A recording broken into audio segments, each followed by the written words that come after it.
Welcome to the Oh Brother podcast. I'm your host, Dan Smith. Alongside me, as always, my brother from the same mother, Mike Smith.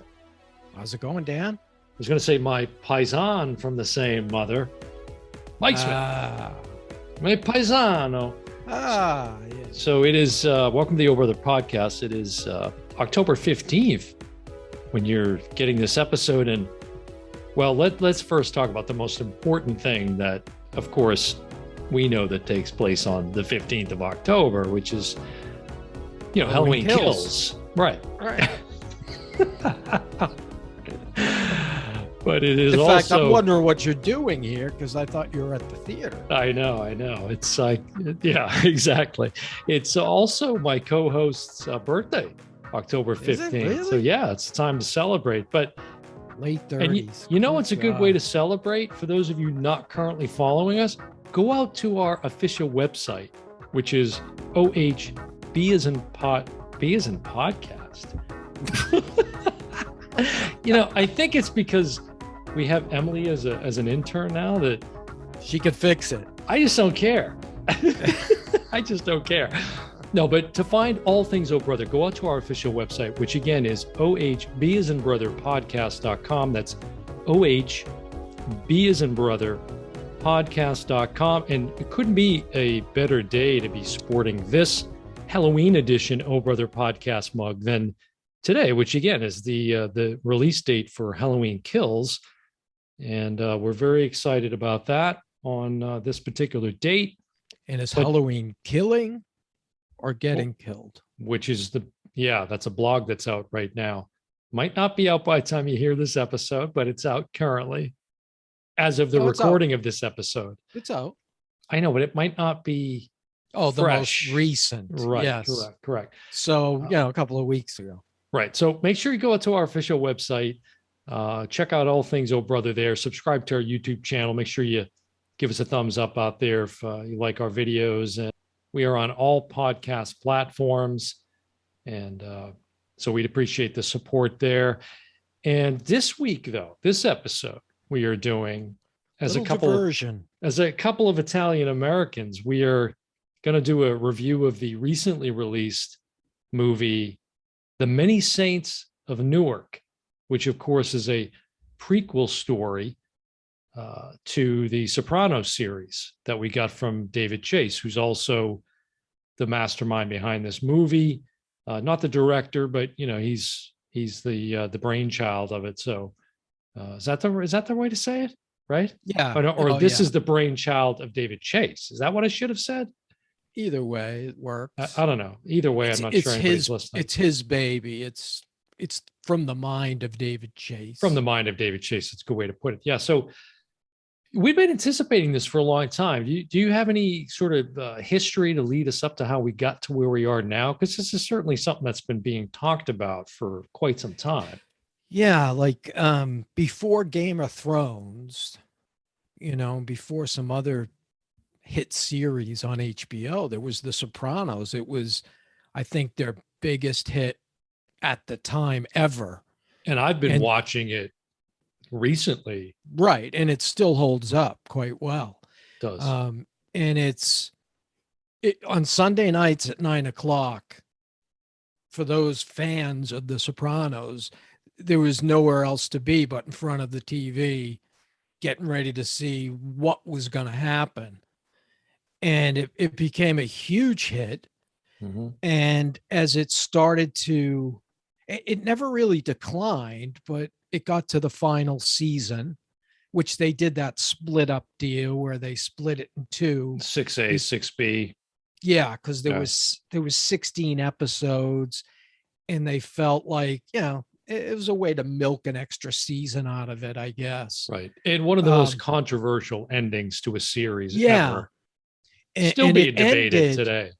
It ended, the last episode was called, Fade to Black was the last episode. Is that the name of it? Yeah, Fade to Black, which is what happened at the end of the last episode, which disappointed a lot of people one way or another. I don't think anybody wanted to see the main character get killed, but they wanted to see some kind of action resolution. And instead, David Chase chose to go to black. The picture faded to black for like what, 15 seconds? Mm-hmm. And we kept waiting. Are they coming back? I knew that you were incorrect. Did I get it wrong? Yeah. What is it? Made in America. Wow. I'm like, fade to black. You just completely made that up. And you were going to sell it to the listeners as I legit. I and really you thought deserve better it. than that, folks. We are better than that. And we promise to do better than that going forward. I think it was referred to as the fade to black. No, I would like to. I didn't just make that up. Emily, can you fade Mike to black possibly right here and just cut him out of the whole show? Yeah. I really, I don't know why that's in my head, but well, again, like that's the way it ended.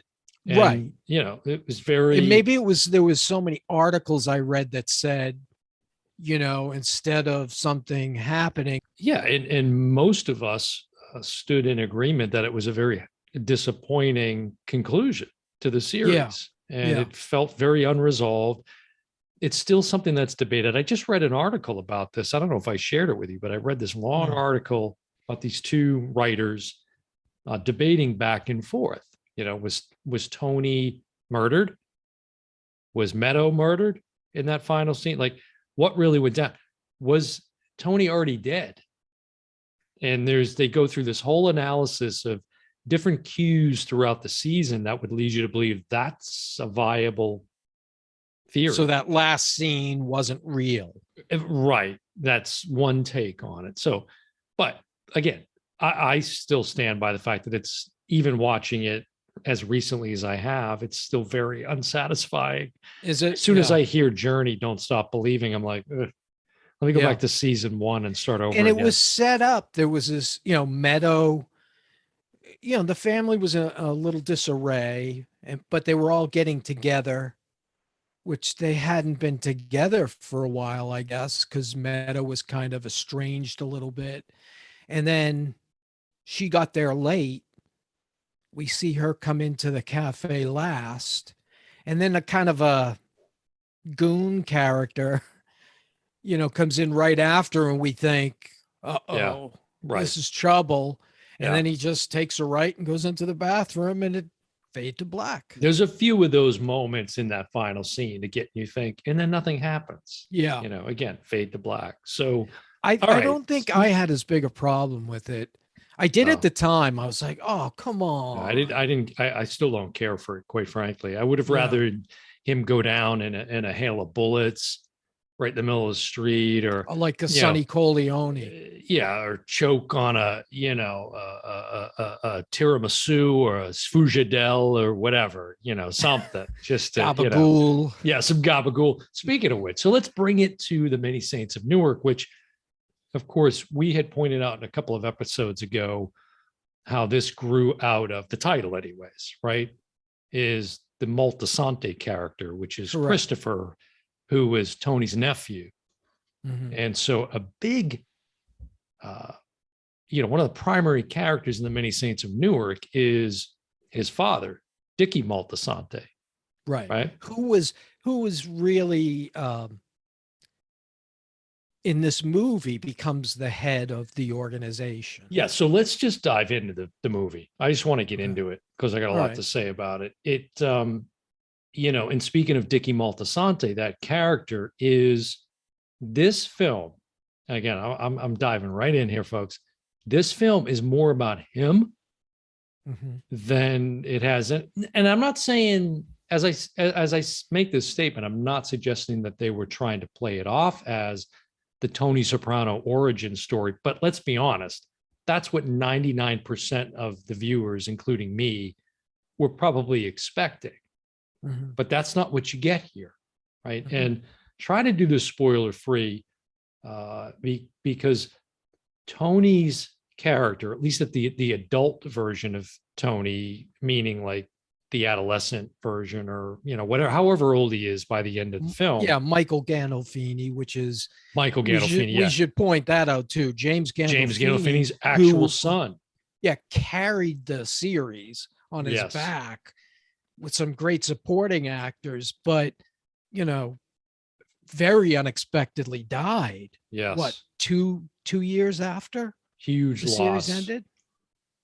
It might have. Yeah, I can't remember the year. I'll have to look it up. But Yeah, and so there went our hopeful resolution of, because we always hoped that, they could come back, do a Yeah. special, right. and resolve everything. But when he died, Mm-hmm. the series, The Sopranos, was gone.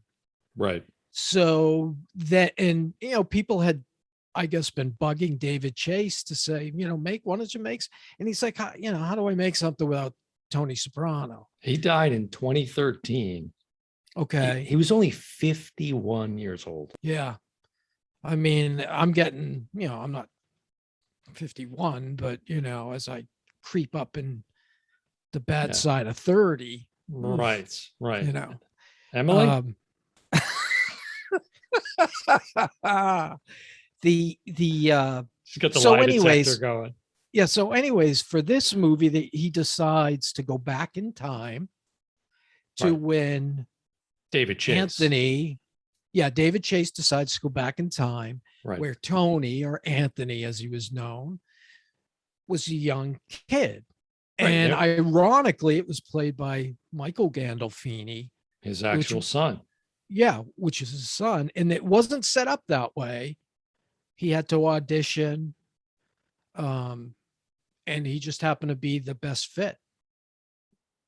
Yeah, because he's his son. But anyways, that aside, I'm sure it was a very competitive audition process they had. They did. They did. Yeah, Jim Berkowitz and Michael Gandolfini. It's down to the two of you. Come on. And he was good. He was good. You got the matzo balls, mama, the matzo. I'm glad you're saying that, right? Because for me, this film is really, now it's well directed. It's very well directed. There's a lot of, good directing in it.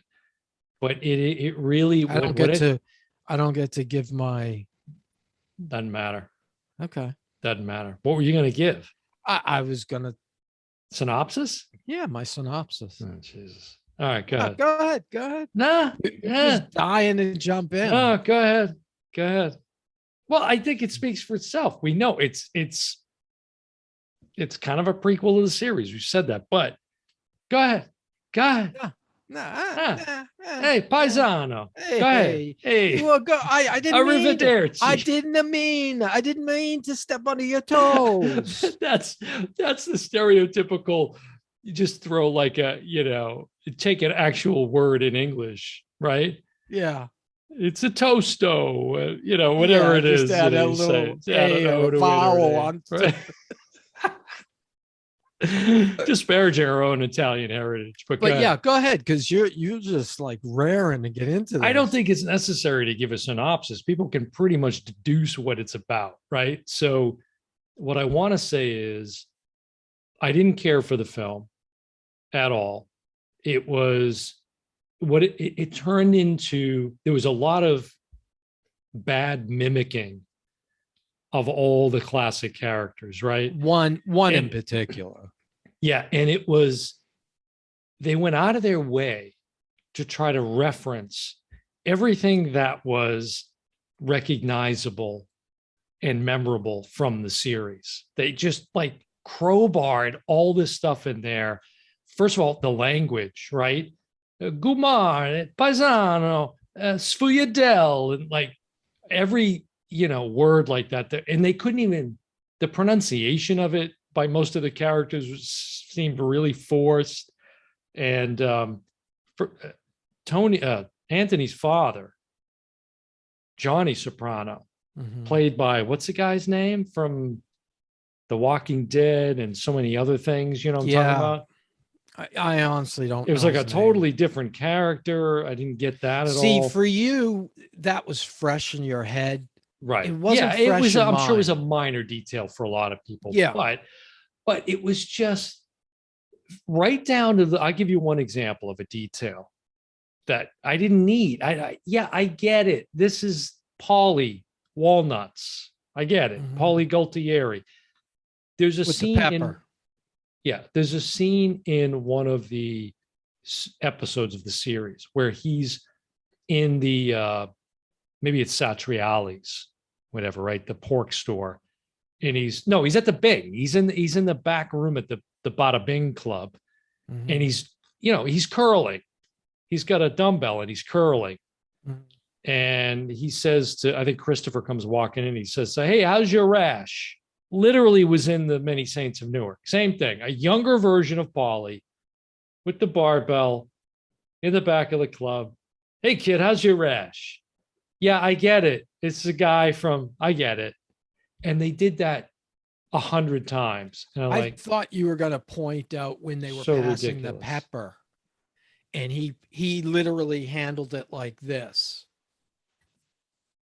to pass No, it. because of the And that, germaphobe. no, well, no, Paulie was because remember he always was his fingers. He always had manicures. Oh, right. He Well, he got was also a manicures. germaphobe too. Yeah. Yeah. See, that's an even more obscure reference. Yeah. But I think that's why, because he had just had a manicure. Whether it was pussy or, you know, Silvio. Yeah, like the Good priest Lord. saying, "What's your name?" Pussy, and oh, father, it's not what you that. think, Don't Father. worry. Yeah, right. So it turned into just bad mimicking of all of those characters. What's the worst? And Ray Liotta, who I had to, like, the first couple of minutes, I'm like, oh wait, he's playing two characters. Yeah. It's like a bad version of, it's like Jean-Claude and what was it, Double Trouble or Double Impact or whatever. Double Impact. He played his twin. Oh, and that was the worst. The technology hadn't quite caught up with the he was in a truck driving. He was hanging on the outside of the heads were different sizes. That's the thing I'll always remember. Yes. It was like a little Jean-Claude head and a big fat. You always they just didn't have that. Yeah. No, they didn't have it. The tech was not good. So that was really confusing. And Ray Liotta is one of those actors who, I really like Ray Liotta. Of course, we loved him in Goodfellas. I don't think that was confusing, though. I think it was stupid. Oh, it was confusing. Yeah, but for a moment, you're like, is he okay? Again, without giving anything away, but he plays, right. But brothers. Right away, Dickie or Richard now Montasante said to him, You just can't get that down, can you? It's like Vera. Who plays Livia in this one? Vera Fermiga. Close enough, folks. Close enough. And when Dick Montasante went to visit him in jail, he said, "I'm your brother's." He almost overdid it. Just hold up a chart. Your brother Dick. Mm-hmm. I'm his son, so you're my uncle. He was that stupid. It was that stupid to point it out. It was that stupid. Yeah. So first of all, the not only do they just poor stereotypes of Italian Americans, which I take great offense to, but yeah, the whole series was that. Yeah, but also in the series, right? It's no secret that the characters are racist and homophobic and everything else, right? Very stereotypical. And yeah, he really African Americans in the series were relegated to the lowest common denominator in the series at that time. Right. And the series is in when? The series is like current day. Right. At the time, right? Which was what, 90s? Yeah, like 90s, yeah. And so here, I think Chase went out of his way to try to really focus on, like, this is around the time of the civil rights, even prior to that, but then it leads into the civil rights era. And I don't have a problem with that. It became too much of the story, too much of the commentary about society and not the characters. And, I understood what he was trying to do. I just didn't think it worked. And so, and again, I looked at the timestamp because we both watched this on HBO Max. Thankfully. Yeah, thankfully, right. Is the screen time that the adult Tony, played by Michael Gandolfini, as you Right. pointed out, it was about 25 minutes we get of Yeah, him You out of a called 2-hour me. film. You called me about 40 minutes in and said, "We're not doing don't bother. We're not let's come up with another episode." You were like done. And this we usually won't do this. Yeah. Like if it's bad, we don't tell each other Right. until this moment. But in this case, you hated it so much. You called me 40 minutes in while you were watching and said, I'm not. And I said, well, I'll watch it anyway. Just maybe I'll have a different take, which I think I do. But I said, maybe I'll have a different take. And I didn't know that 40 minutes in, Michael Gandolfini still wasn't in Right. the movie. I was Right. stunned. This is the many lives of Dickie Moltisanti is what they should have called it. Now, again, it's the many saints. It's based on that bloodline. Yeah. Do you have any more hate you want to spew? No, I think it was, again, the poor imitations I'm by those surprised you didn't characters. point out the worst one of all. Which one were you? What are you referring to? Silvio. Silvio. Yeah, it was really, really bad. It was so He bad. had And it. look, He made it, the walk was the only thing he did that yeah, looked like him, and he just overdid I it. love, of course, Steven Van Zandt, right, from the E Street Band. Like we love him, but and it's got nothing to do with him. Obviously, he did a great job in the Sopranos He's series. probably like, what Yeah, the, he's with like, the hair? correct. Like, okay, we need to reveal he's got a toupee. That was a whole thing because of the pompadour that, of course, he has in the series. But yeah, that was really bad. And things like Junior Soprano, right? The young Corrado Junior Soprano. I don't need you to replay me lines from the series where he says, your sister's, you know what, the C word, right? Yeah, we get it. That was something he said in the series, and it became sort of, it was just very tiring. So I'd love to see you bring this to some sort of positive. First off, my take on this is if you are not a Sopranos fan, there's nothing here for you. Do not go to see this movie. And if you are, I'm arguing there's less for you. Well, I wouldn't say less, but if you don't know the Sopranos, I can't understand why you would go. Don't drag your girlfriend or someone to this movie because they will be like, I don't even know what I just saw. There's nothing for any non-Soprano fan, right? We can both agree on that. Some gabagool. Was a gabagool. It was kind of like that. If you haven't seen this, there's a hilarious episode of Mad TV. Look it up on YouTube. It's this hilarious censored episode of The Sopranos because it's playing on network TV for the first time. Which really was happening. It was coming to network. It is, and so with all hilarious. The swears and language. How could they do it? It's so hilarious. It's Will Sasso who plays Tony, who's like a doppelganger for Tony Soprano, and the guy that plays Pussy, woman I worked with, used to say, no, that's really the guy. I said, no. It looks a lot like him, but it's really not him. Right. But watch that on YouTube. It is hilarious. But that's really kind of how funny. This comes off. It's like the gabagool and bada bing and salud and oh my God. Go ahead. The only redeeming thing, I agree with everything you've said. The only redeeming thing I think that was in this, the theme song. No, I think it was trying to show how early these seeds are sown, that you are born into this life, like it or not. And I think that's what the movie is about more than anything. Yeah, you remember that doll that we used to have in the 70s, Stretch Armstrong?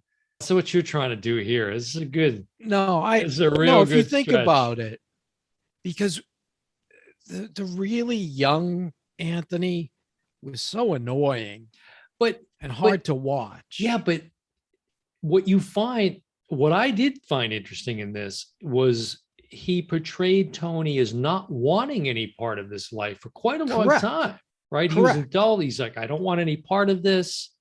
Right. But as you said, it's almost, There's a trailer and there or a scene that they're showing yeah, where Michael Gandolfini is talking to Dickie, his uncle, and his uncle's trying to give him these hot speakers, which were big back in the 70s. Mike with the lingo, hot speakers. Well, I didn't actually, I didn't mean hot as in stolen. I meant like good.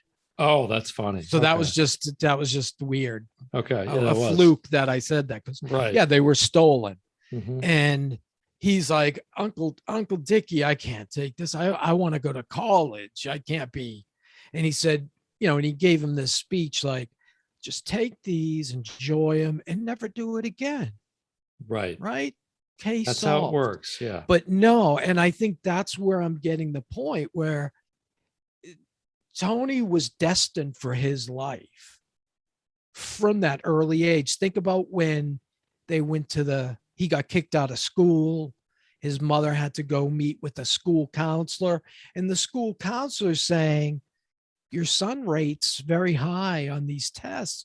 He's, according to what's the test that IMPJ, the Myers-Briggs. The Myers-Briggs test. According to the Myers-Briggs, he's a born leader. He's a natural leader. And we get little seeds like, and she's like, he's an idiot, I mean, I thought that was the best performance in the movie was Vera Fermiga playing Livia. Now, I think she's so unlikable. But I think she tried too hard. And then again, they were trying to call back to certain things that, were so obviously associated, like the, yeah, get out of here. Like those, it's like, okay, we get it.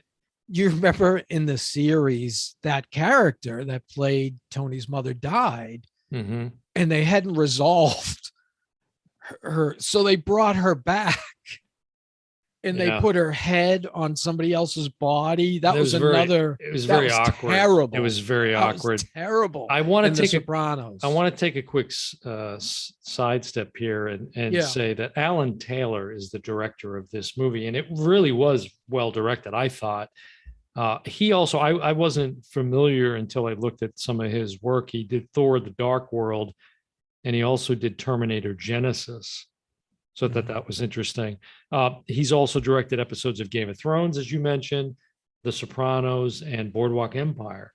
So, a lot of those guys. It was one of the few redeeming things about the movie that I liked. But I thought she played Livia.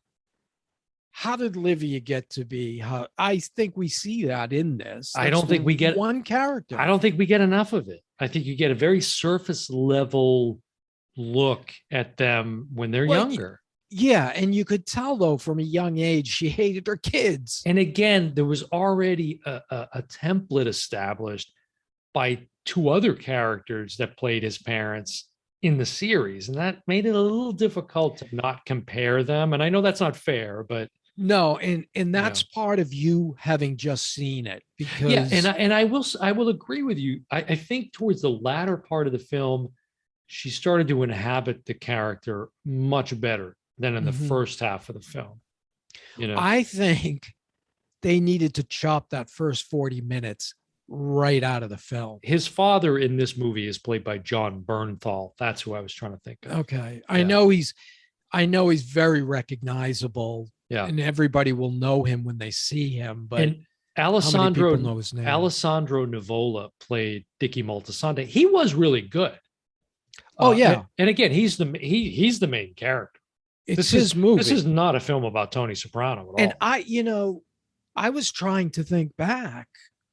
I don't remember any, Oh yeah. even any mention of Oh him. no, there was several in the first couple seasons. Was he in, obviously it was a different actor, but was No, he in he's it? already out of the No, picture by the time they just get into this. mentioning. But there's Okay. references from Tony to his nephew Christopher Yeah. Hey, your about your father, father Dickie, right? And he was Yeah. this legend and all of that. So yeah, no, there were numerous references. Now, when the movie starts, it starts with a voiceover from one of the One of the main characters characters, yeah. from The Sopranos.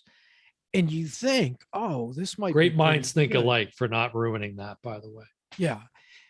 This might be pretty good. But that had nothing to do with No, and anything. it was unexpected. I didn't even expect that, but you're right. Right. It ended up as like, okay. It ended up being worthless. Yeah. And made no difference to the story. I don't recommend, this is kind of a first for me. I don't even recommend you watch this. A Yeah. Sopranos fan or not. I think if you're a Sopranos fan, it's because it's on HBO. No, I think if you're deeply invested in that series, as I was and have been, and I'm telling you, I've been watching this like you watched The Simpsons. I know. It is just, and again, maybe that in some ways skews or somehow biases your assessment of the movie, but I felt insulted that they felt they needed to call back to so many little details, and it just was overdone at some point. It's like, but okay, if you're beating me over the head with it. I get it. Right. If they didn't, well, wouldn't people have said, where was, Silvio? I think what you wanted, or what I hoped for, was just to get the essence of them. And instead, they said, now we want to make sure that like we literally drop in lines from the characters that were known in the series. It's like, I told you that scene I described at the beginning with Paulie, curling the barbell. Good Lord. I wanted the story to be solely focused on Michael Gandolfini. So did I. And again, character. And for me, he was underutilized. I think absolutely. I think this kid's got talent, and I don't know if he's done anything else. Is this his first and only? Yes. Is it really? He actually, I shouldn't say that. I think he has been he was pursuing acting. I know that.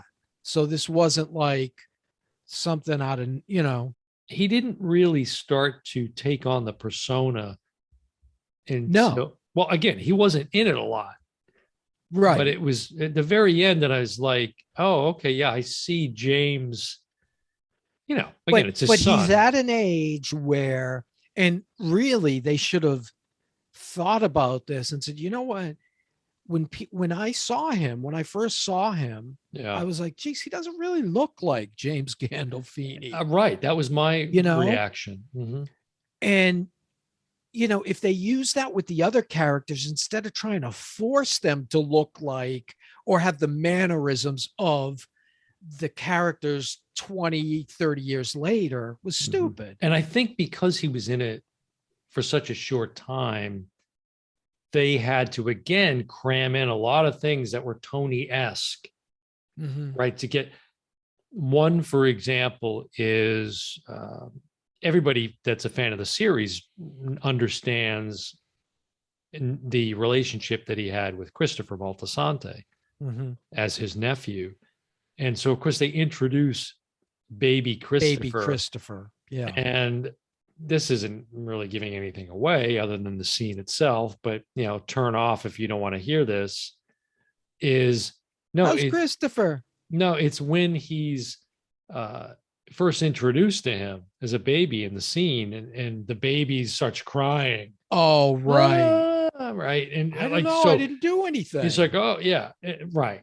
So it's like, oh, okay. So right from the get-go, he was like afraid of Tony, because we all know what happened to Christopher at the hands of Tony in the Sopranos series. And if you don't, tough, what? Yeah, well, you wouldn't be watching this. You wouldn't have even hung in this long. Exactly. So And I don't because think we're going to has hang gone in much longer. longer. Yeah, this Yeah. has I gone think, much longer. I think than we're about to it fade to deserves. black on this episode. Yeah. So, But I will say, just in closing, that I do think there was some salvageable stuff about the seeds being planted. that's a nice, I like early. that. I mean, that is a fair evaluation and a, a good, non-biased point to bring into the conversation. So yeah, I can appreciate that. Oh, by the way, Yeah. this has got to be okay. This is the box. Oh, there it is. Yeah. Mike is holding up the Sopranos box. Which that Mm-hmm. behind me goes in. Right. I'm not even kidding. This weighs so much. Like, if you want to make the argument for physical media That's against a good digital, number all you one have to example. do is bring this in the room and throw it on a table. When the table breaks, say that's why you should. It's literally heavier than luggage I've taken overseas. It's so ridiculous. And this might look, but it's really heavy. Mm-hmm. It's a huge book. And yeah, but anyways, that's what I have for referencing. Yeah, nice. I love the series. And in fact, I'm probably going to watch some of it tonight. As it's kind of my white noise. No Red Sox tonight, huh? No, Red Sox, Yankees. If I can get last week when the Yankees. That's right.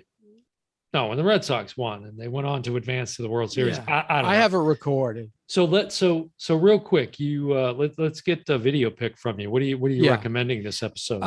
My video pick is a fairly recent release of an older movie. Interesting. Stephen The Dead King's Zone. Dead Zone. The Dead Zone. To get you ready for the next trivia. Mm-hmm. Who directed the Dead Zone? Oh, Stephen King, wasn't it? No, that's Stephen King is his novel. His novel. Director of the Dead Zone. That's terrible. I don't know that. David Cronenberg. David Cronen. Oh, wow. And even Dead Ringers, right? Dead Ringers? Dead Ringers and Videodrome. Here's a bigger one. Who produced Dead Zone? That I don't know. David Chase? Deborah Hill. Oh, I never knew that. Or I just never made that connection. Yeah. We talked about Deborah Hill in our Fog episode. And this is a movie I've always liked. The Dead Zone was never in my. I just got it this week. Yeah. Because the price dropped to $19.99. It was like $34. This is a collector's edition. It was already out, but it had, I don't buy Blu-rays with no extras. It has to have something more, that's why that's the whole point of the physical media obsession. Yeah, no, that's a great pick. I'm going to take us back a lot further than that. We're going to go back to the 70s. Mm-hmm. It's maybe relevant to this episode about the Many Saints of Newark. Even though that goes further back, is a 1976 film directed by Alan Parker, and it's a spoof of gangster movies, so I thought it was appropriate for this episode, and it's a film called Bugsy Malone.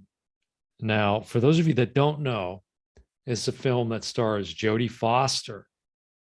She is so young in this film, just a kid. Scott Baio, before he went this is the younger sideways on us. Yeah. This is not the Warren Beatty version. Correct. That's Bugsy. This is Bugsy Malone, right? Okay. And John Cassisi, who plays a character named Fat Sam in this film. Now, if you have not seen Bugsy Malone and you love gangster films, this really is an amazing movie and amazing, maybe a little too intense. Yeah, I think it's a little much. But I do want to say the music in this film is by Paul Williams. You remember at that time, Paul Williams was probably behind almost every recognizable tune you knew. Greatest songwriters of all time. An amazing songwriter.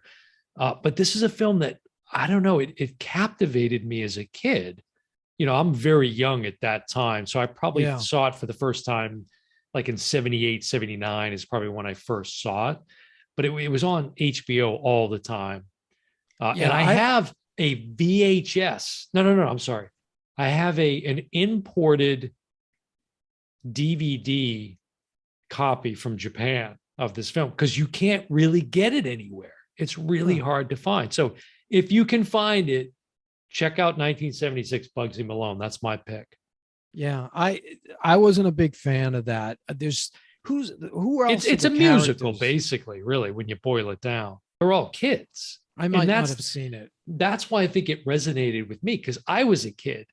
Right. Right. So it's all these kids in a gangster film. It was just so wild. Like if you think about the movie Once Upon a Time in America, it's like the kid version of that, basically, you know, with Robert De Niro. Correct. All right. It's far past the time to fade to black on this one. So, but before we go, again, for those of you not currently following us, make sure that you do. The easiest way to find all things Oh Brother is to go out to our website, which is B as in brother podcast.com. That's ohbpodcast.com. And you can get access to all of our social media. You can subscribe to our YouTube channel out there. And you can also check out the blog that we get out there as well. And check out the Oh Brother shop. We've got a lot of Oh Brother merch out there if you're so inclined to want to pick up some merch and show your Oh Brother pride. We'd appreciate that. But we thank you for joining us again on another episode of the Oh Brother podcast. I've been your host, Dan Smith, along with my paisano, Mike Smith. And you know we're going to see you next time. Danny, what are you doing? Get the gabagool. Get the gabagool. Bye, everyone.